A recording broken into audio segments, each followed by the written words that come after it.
Tunisia had been a relative success story in the region, one that we long supported through a couple of administrations. I share your deep concern about the unilateral dissolution of the parliament. I've spoken to President Said, myself, a number of times on this. We are pressing for a transparent, inclusive, to include political parties, labor, civil society, reform process. He's committed to holding a referendum in July and to holding elections, parliamentary elections, in December.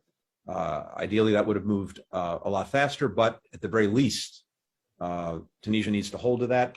They've had a consultative process, as you know, for the reform agenda of the Constitution.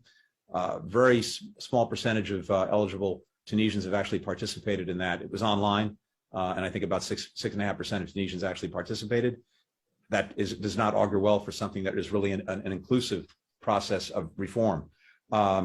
Also, we've seen the use of military courts to prosecute civilians, particularly for political speech. That's something we've been pressing back against, and infringements on civil society, on judicial independence.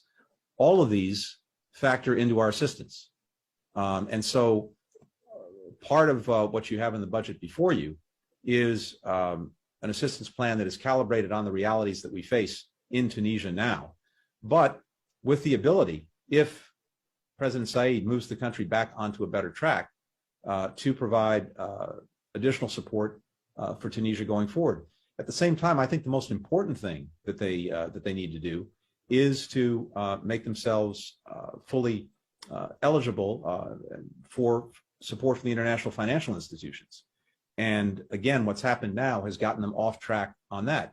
So they have a tremendous, as you know, crisis. They've got a direct, an immediate budget crisis, and then they have a long-term economic sustainability crisis. The long-term economic sustainability crisis is best met by working with the international financial institutions. Others potentially could provide some direct budgetary support, but honestly, that is dependent on the president moving the country to a better track. We've been urging that. We've been making clear that our support can be there, but we need to see Tunisia return to the track that it was on. So we're looking at all of these things I just described as indicators of whether things are moving back on track. If so, our support can increase.